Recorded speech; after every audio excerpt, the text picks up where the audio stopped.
A law repugnant to the Constitution is void.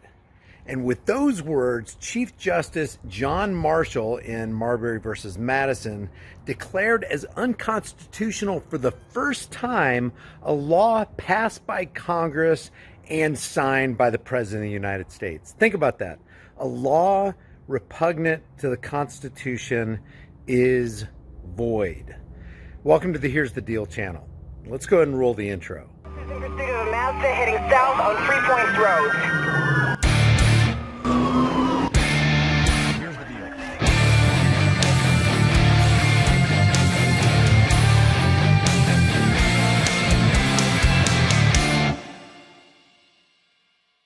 I touched on this a little bit in a previous video.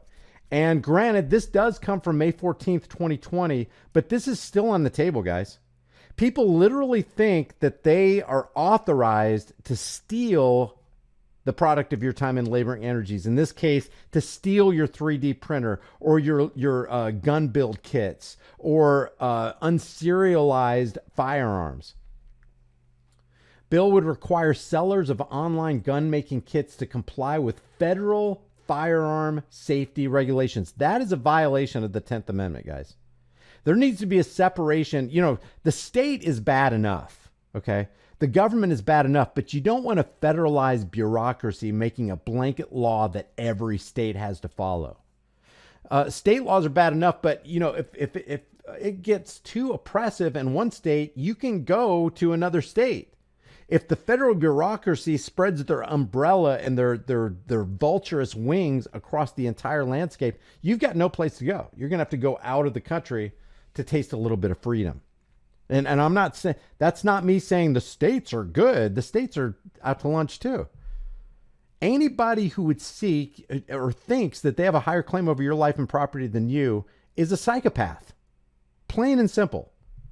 Senators Dianne Feinstein and Tahlequah Harris, that's back before she became president, joined with Senator Richard Blumenthal and 12 senators today to introduce the Untraceable Firearms Act. Untraceable, in other words, we, the government, can't trace it. And if we can't trace it, we can't control it. And if we can't control it, well, that's not what we want. We're control freaks. We want to have our finger on the pulse of everything that goes on. We want everything under our thumbs. Can't have that. Can't have a government that's not in control of everything.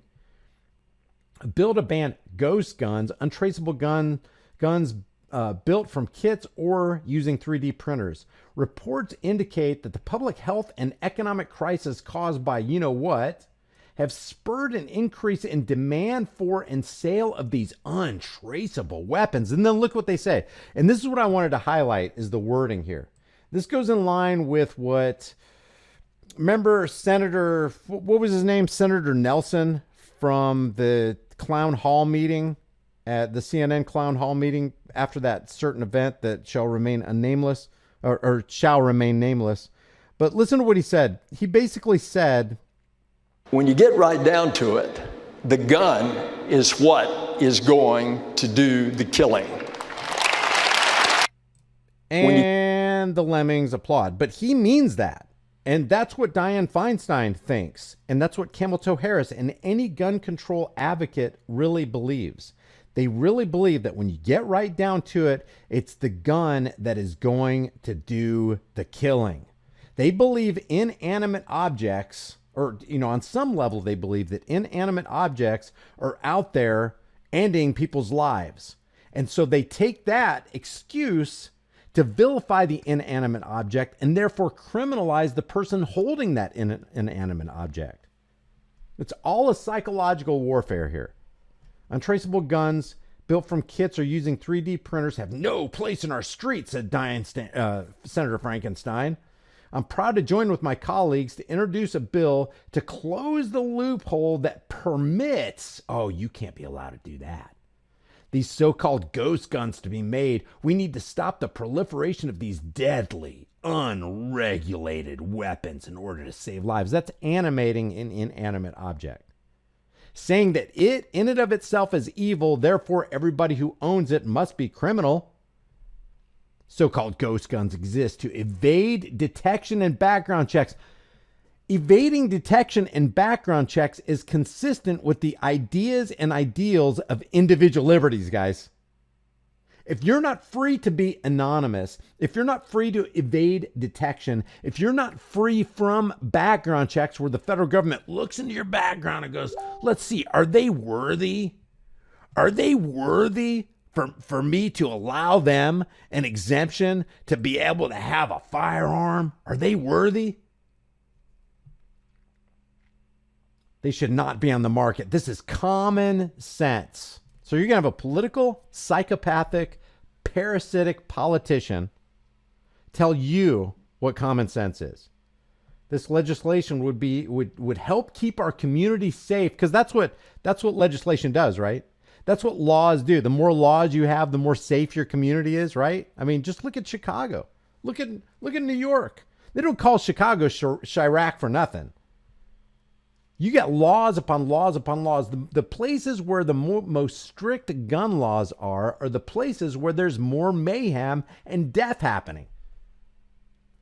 This legislation would keep our community safe and ensure that gun sellers are licensed and are performing background checks as required by law. This you-know-what is spurring a deeply disturbing demand in untraceable weapons. I wonder why. Why are they going to this length to do this? To get a 3D printed firearm or to get some lowers? Why are they doing this? They're doing this because for the most part, they want to evade detection. They want to sidestep background checks. They don't want the government to know what they've got. Congress must act urgently to stop these homemade ghost guns before they spur the next horrifying wave of gun violence. That's what they think. Or that's what they try to get you to think that they think. Or that's what they're trying to convince everybody that this is actually what's going on. So they're creating for themselves some form of the Hegelian dialectic. Problem, we got some horrible handmade ghost guns that are going to spur the next horrifying wave of gun violence. That's the problem. Reaction, oh my God, ghost guns, for people who aren't thinking. And then you got the fear-based reaction, and then you got the solution. Well, the solution is to create more regulations so that we can criminalize people who hold these evil objects. Currently, anyone with access to the internet can order a gun making kit or use 3D printing technology to build their own assault weapon, pistol, or shotgun, circumventing identification. We want to identify. You're going to circumvent me trying to ID you? No, we can't have that, because we got to bring the violence and brutality of the state down to bear against you, because you're trying to sidestep identification, licensing, and background check requirements. They're trying to make you sound like you're a villain because you want to escape from the federal villains. These untraceable homemade guns are just as deadly as guns already subject to these same requirements. My legislation would close loopholes. You know what a loophole is? A loophole is a tunnel of freedom. We want to close tunnels of freedom. That's what a loophole is. A loophole is actually a freedom zone. It's a liberty zone. We want to close liberty zones and prevent this public safety emergency in the making. The Untraceable Firearms Act would include ghost guns and their core building blocks, unfinished frames and receivers, and the gun-making kits used to build them in the definition of firearm under federal law. In doing so, online gun kit manufacturers and distributors would be required to comply with the same federal regulations that govern the production and distribution of completed firearms. So they're going to put them in the same exact category. Guys, nothing should be in the category of it needs to be controlled by the government. Nothing.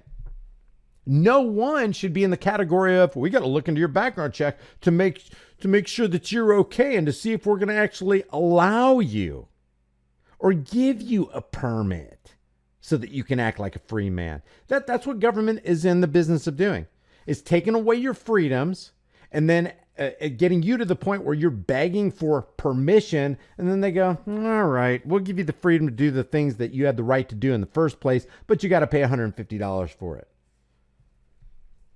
This includes a requirement that sellers have a manufacturer's license and put a serial number on the frame or receiver included in each kit, and that purchasers undergo a background check. This is control, control, control. And that's why we say that government is not eloquence, it's not reason, it's force. And like fire, it's a dangerous servant and a fearful master. The bill also incorporates the Untraceable Firearms Modernization Act, which would prohibit firearms that can be easily modified to pass through metal detectors undetected. Can't have that, because the only people we need armed in this zone are federal agents. That's what's going to keep us safe. In other words, they want the public to be beholden to the feds. They want you to be in the victim seat, and they want to place themselves in the driver's seat. This legislation is endorsed by leading gun violence There's no such thing. Guys, that is a completely made up term right there. If there's such a thing as gun violence, then there's scissor violence and hammer violence and baseball bat violence and inanimate object violence. Just think about these euphemisms that they use. And that's what politics is. It's the clever and deceptive art of using euphemisms, lies, emotionalism, and fear-mongering in order to dupe average, unthinking people into accepting and even demanding the chains of their own enslavement. Prevention groups Everytown for Gun Safety, Giffords, and Newtown Action Alliance. Untraceable ghost guns are a clear and present danger to all Americans, since they are becoming weapons of choice for criminals and now mass shooters. Key word there, becoming. Oh, so it's not really a problem yet. We're gonna try to nip this in the bud. We need to take away your freedom and your freedom and your freedom, because there's a bunch of criminals out there, and the more laws we make, the less crimes will be committed, because we know that criminals obey our laws. They care about what we say. So I wanted to show this to you. This is something that is absolutely contradictory to individual liberties. Leave your thoughts about this for the world and the global thought police in the comment section below. If you haven't done so already, subscribe to the channel, hit the bell notification icon, give it a thumbs up, share it with everybody you know, and don't forget to subscribe to my private email list through my website, highimpactflix.com. I will see you guys in the next video.